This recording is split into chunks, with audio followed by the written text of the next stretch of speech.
विद्यार्थियों, आपका श्री भगवान दास तोदी कॉलेज के ऑनलाइन प्लेटफॉर्म पर स्वागत है। आज का जो हमारा टॉपिक है वो इतिहास में बड़ा जो जिसको बोल सकते हैं कि इस टॉपिक के लिए कई मत अलग अलग हैं। कुछ इतिहासकार तो इस टॉपिक के बारे में कहते हैं कि ये टॉपिक बहुत वैभवशाली है, ये होना ही चाहिए था। कुछ लोग इसको आक्रोश की संज्ञा देते हैं, कुछ लोग तो इसको खुशी का पल बताते हैं कि इतिहास में ऐसा पल आया, और कुछ लोग कहते हैं कि ये इतिहास में बहुत बुरा पल था। तो ऐसा ही एक मिला जुला टॉपिक है जिसमें हर इतिहासकार अपनी अलग जगह पे खड़ा है, वो है फ्रांस की क्रांति। विश्व इतिहास का टॉपिक है हमारा बीए पार्ट 30 का पेपर सेकंड।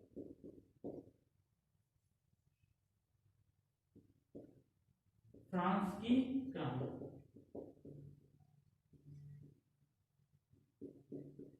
जैसा मैंने बताया कि फ्रांस की क्रांति के लिए हर इतिहासकार अपना अलग मत रखता है। दो गुट बने हुए हैं। एक गुट तो इसको मानता है कि ये बड़ा आक्रोश करने वाला पल था, एक कहता है कि ये बड़ा खुशी का पल था, इसमें विवेक जीता था।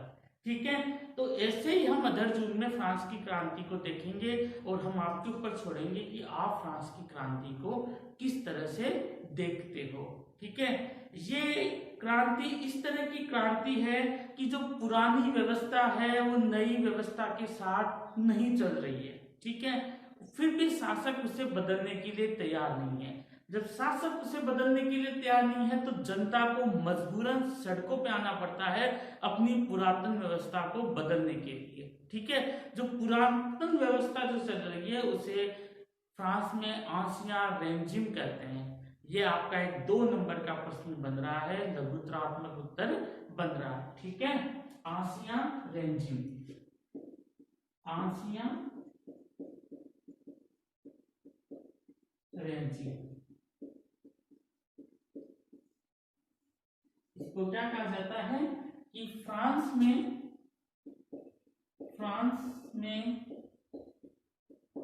जो पुरातन व्यवस्था चल रही थी, जिसमें शासक कोई परिवर्तन नहीं करना चाहता,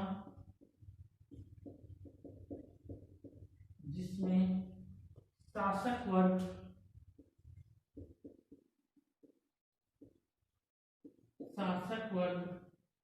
कोई परिवर्तन नहीं करना चाहता, कोई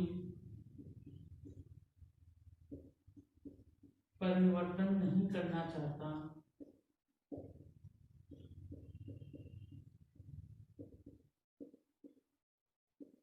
उस व्यवस्था को आंसिया रेजिम व्यवस्था कहा गया था। ठीक है, आंसिया रेजिम व्यवस्था कहा गया था। ठीक है, ये फ्रांस में पुरातन व्यवस्था थी, चल रही थी। जो लोग थे वो चाहते थे ये व्यवस्था बदले, लेकिन शासक वर्ग अपनी ढिठाई पे अड़ा हुआ था, वो इस व्यवस्था को बदलना नहीं चाहता था। मजबूरन जनता, मध्यम वर्ग सड़कों पे आया, उसने शासक वर्ग को उठाया। एक नई व्यवस्था दुनिया को देखने को मिली, नए सिद्धांत दुनिया को देखने को मिले, स्वतंत्रता, भ्रातृत्व, बंधुता की और इनकी बातें होने लगी। तो ये जो सब चीजें थी ये फ्रांस की क्रांति में एक हमें नया आयाम देती है, एक इतिहास में हमें नई सोच देती है कि किस तरह से क्रांति होती है, मध्यम वर्ग ने किस तरह से क्रांति की। आज तक मुझे नहीं लगता कि मध्यम वर्ग ने क्रांति की है भारत में। विश्व में एकमात्र मध्यम वर्ग की क्रांति हुई है फ्रांस में। तो फ्रांस आज वास्तव में आधुनिकतम राष्ट्र है। आज भी कई देश जिस व्यवस्था से गुजरे उस व्यवस्था से फ्रांस सालों साल पहले गुजर गया। अब वो अपनी नई व्यवस्था, नए आधुनिक काल में मौजूद है। इसलिए फ्रांस जो है विश्व का एक आधुनिक राष्ट्र है। अब हम फ्रांस की क्रांति में अलग अलग जो विद्वान थे उन्होंने क्या कहा उनके ऊपर हम डिस्कस करते हैं। जैसे कांट है, कांट ने फ्रांस की क्रांति को विवेक की विजय कहा था। ठीक है, कांट ने फ्रांस की क्रांति को विवेक की विजय कहा था, विवेक की विजय कहा। ठीक है। और जो हीगल है, हीगल ने फ्रांस की क्रांति में नए पौधे लगाए। ठीक है। फ्रांस की क्रांति में नए पौधे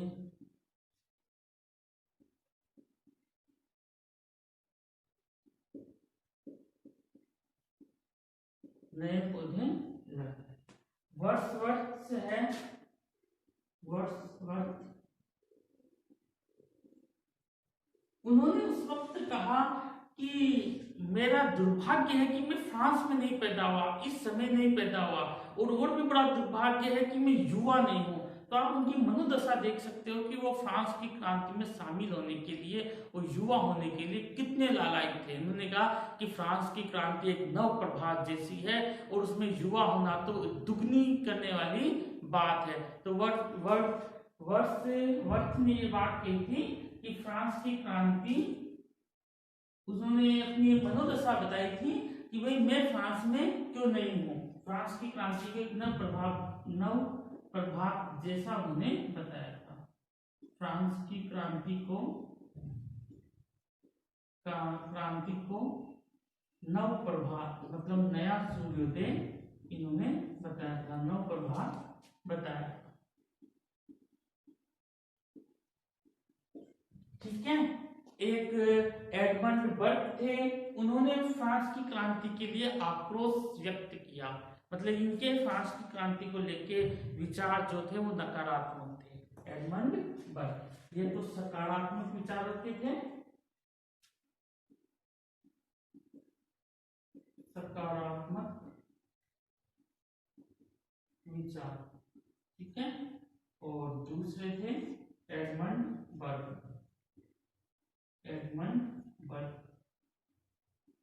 ये थे जिन्होंने कहा फ्रांस की क्रांति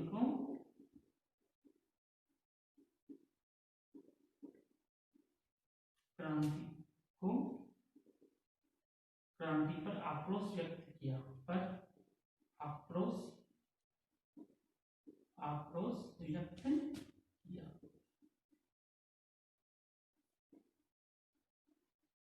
ये राजशाही के पक्षधर थे।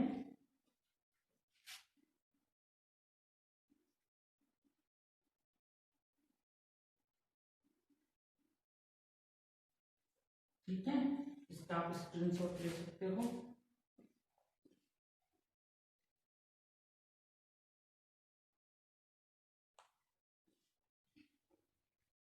आगे हम चलते हैं।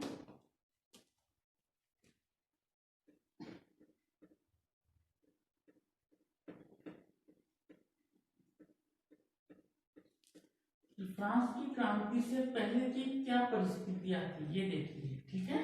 किस तरह से वहां पे बुर्बो वंश था और किस तरह से लुई 16वें तक आते आते व्यवस्था बिगड़ी। ठीक है। आगे हम चलते हैं।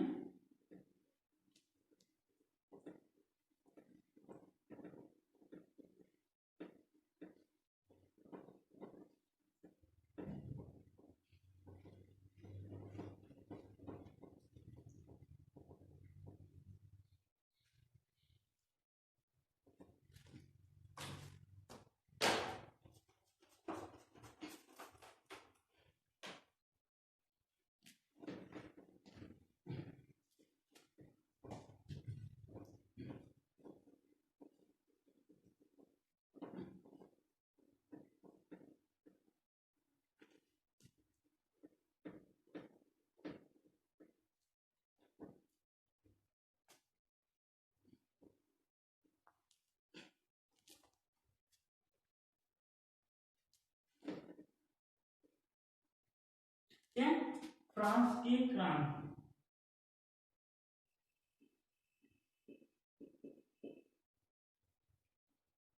इसकी फ्रांस की क्रांति से पूर्व की व्यवस्था हम देखेंगे किस तरह की थी।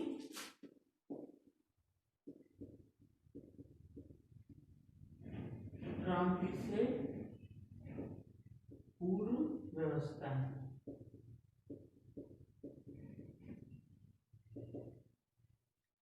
1558, 1589 और 1610 तक जो हेनरी चतुर्थ थे, हेनरी जो चतुर्थ थे, उन्होंने 1589 से 1610 तक का इनका काल था। इस काल में इन्होंने बूर्बो वंश की स्थापना की थी। बूर्बो वंश की स्थापना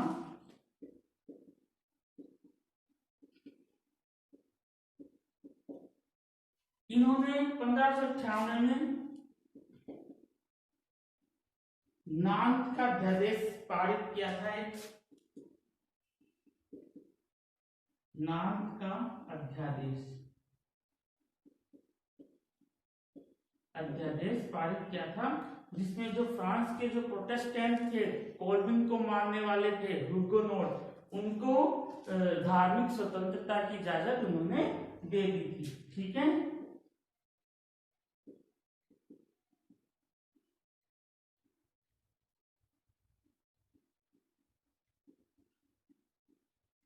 कोल्विन समर्थक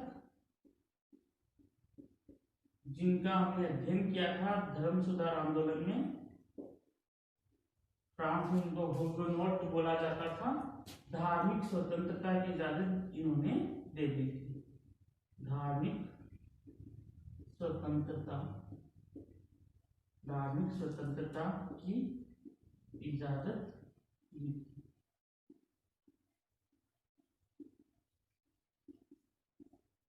ठीक है, हेनरी चतुर्थ के बाद में लुई 13वें आते हैं। लुई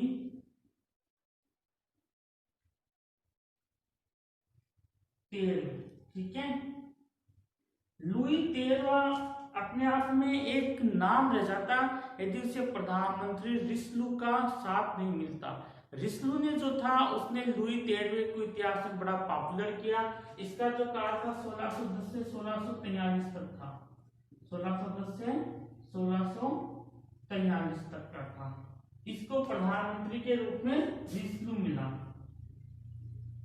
प्रधानमंत्री जो 1624 में बने थे रिस्लू,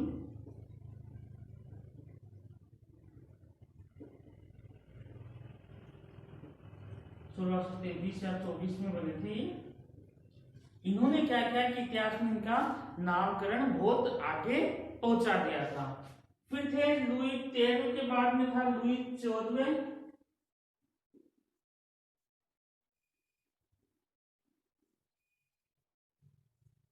लुई 14, इनका जो शासन काल था 1643 से 1715 तक रहा था। बाकी ये 5 वर्ष के ही शासक बन गए थे, इसलिए इनका जो शासन काल था 5 वर्ष का बाद में जो इनका जो प्रधानमंत्री था वो चलाता था। इनका वास्तविक शासन तो 1661 से 1715 तक रहा था। ठीक है, 1715 तक रहा था। लुई जो 14वें का शासन काल था वो अपने आप में एक तरीके से हम इसे फ्रांस का स्वर्ण काल कह सकते हैं। इन्होंने पड़ोसियों में काफी विजय हासिल की, पड़ोसियों को काफी जीता, और भी कई चीजें थी, सामंतवाद पे अंकुश लगाया। जो इनके समय एक चीज हुई थी जो इन्होंने किया था, एक चीज 1614 में हुई थी लुई 13वें के समय। ठीक है, 1614 में इन्होंने क्या किया था, जो एस्टेट्स जनरल था, हम फ्रांस की क्रांति में अध्ययन करेंगे कि एस्टेट्स जनरल क्या होती है। एक सलाहकारी संस्था होती है फ्रांस में, एस्टेट्स जनरल। तो आर्थिक समस्याओं को लेकर 1614 में इसका अधिवेशन बुलाया गया था, और जो लुई 13वां था उसने इस अधिवेशन को रद्द कर दिया था। और मजे की बात देखो, इस अधिवेशन को रद्द करने के बाद में दोबारा ये अधिवेशन होने में कम से कम 175 साल लग गए। 175 साल एस्टेट्स जनरल का अधिवेशन होने में लग गए। बहुत लंबे समय बाद में वो फिर आर्थिक समस्याओं को लेके हुआ, क्योंकि फ्रांस लुई 16वें के समय बहुत बड़ी आर्थिक समस्याओं से जूझ रहा था, इसलिए एस्टेट्स जनरल का अधिवेशन बुलाने की बात उठी, लेकिन उस वक्त कोई ये जानता ही नहीं था कि ये कैसे होता है, क्योंकि लुई 13वें के समय ये हुआ था 1614 में, ठीक है। 175 साल बाद में दोबारा से ये एस्टेट्स जनरल का अधिवेशन हुआ, ठीक है। तो एक अजीब सी बात है कि जिसकी वजह से रद्द हुआ उसकी वजह से दोबारा हुआ, उतने होने में 175 साल लग गए, ठीक है। ये बीच में छूट गया था तो मैंने आपको बता दिया। वापस हम लुई 14वें में आते हैं। लुई 14वें का जो काल था वो एक निरंकुशता का काल था, हालांकि स्वर्ण काल था फ्रांस के लिए, लेकिन एक साम्राज्यवादी नीतियों के हिसाब से काल था। लुई 14वां कहता था मैं ही राज्य हूं, I am the state, I am the state.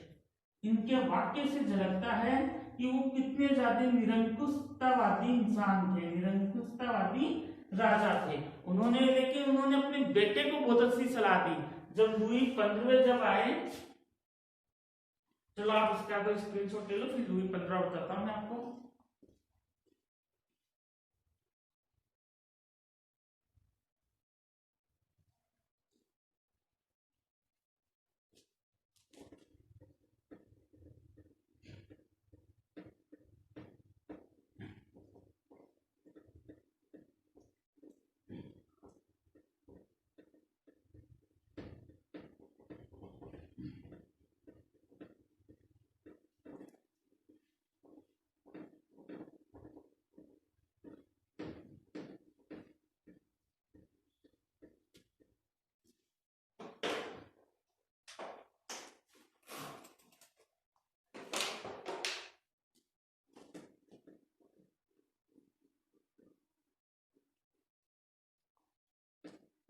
Louis 15 एक बहुत बड़ा निराशावादी राजा था, लेकिन उसको लुई 14 ने सलाह दी थी कि भाई तुम मेरी तरह युद्ध प्रेमी मत होना, तुम मेरी तरह युद्ध के लिए आतुर मत होना, तुम जनता की सेवा करना, पड़ोसियों से प्रेम व्यवहार से रहना। क्योंकि उसने देख लिया था कि भाई मेरे साथ क्या हुआ, मैं किस तरह से, क्योंकि जब लुई 14 खत्म हुई थे तो जनता में एक तरीके से कपकपी वाली खुशी थी, क्योंकि वो बड़ी युद्ध से जूझ रही थी जनता। तो एक कपकपी वाली खुशी फ्रांस की जनता में उस वक्त महसूस की गई। इसको लुई 14 ने अपने पुत्र से कहा कि तुम अपने पड़ोसियों से बना के चलना, जिससे तुम्हें ज्यादा दिक्कत नहीं आए, और तुम युद्ध प्रेमी मत होना, जनता की सेवा करना, जनता को प्यार करना। लेकिन लुई जो 15 था वो अपने आप में बड़ा निराशावादी व्यक्ति था। लुई 15 कहता था कि आपको सी आएगी, वो कहता था कि भाई ये जो व्यवस्था चल रही है उसमें उसका जीवन आराम से कट जाएगा। इसका जो काल था वो बता दूं मैं, 1715 से 1774 तक, ठीक है। इसने कहा कि भाई मेरा जो जीवन है, मेरा जीवन काल है, इस व्यवस्था में आराम से कट जाएगा, वो मेरे बाद में प्रलय होने वाला है, ठीक है। ये बहुत बड़ी निराशावादी व्यक्ति की बात थी कि मेरे बाद में प्रलय होगा, मेरे बाद में प्रलय होगा, प्रलय होगा, ठीक है। मेरा जीवन इस व्यवस्था में कट जाएगा, मेरा खुद का जीवन इस व्यवस्था में आराम से कट जाएगा, आराम से कट जाएगा। तो अपने आप में बहुत निराश करने वाली ये बात थी, ठीक है। लुई 15 के बाद में लुई 16 आता है। इसको धार्मिक शिक्षा ज्यादा दी गई, दर्शन शास्त्र से ज्यादा पढ़ाया गया, उसे जो कूटनीतिक, राजनीतिक, विज्ञान इनकी शिक्षा थी वो नहीं दी गई। तो ये अपने आप में जो इसका सिंहासन था उसमें अपने आप में चुपता था, उसे वो सोचता था कि ये सिंहासन मेरे ऊपर क्यों है, मेरे को क्यों राजा बनाया गया। तो अपने आप में वो काफी ज्यादा दुखी था। ये एक दुखी इंसान थे, दुखी इंसान ये कहते थे कि भाई जो राजकार्य की से ये दूर रहते थे, ठीक है, ये धार्मिक कार्य में ज्यादा व्यस्त रहते थे। धार्मिक कार्यों में रुचि, दर्शन शास्त्री, इनकी शिक्षा का दोष था, बेचारों का इनका कोई दोष नहीं था। राजनीति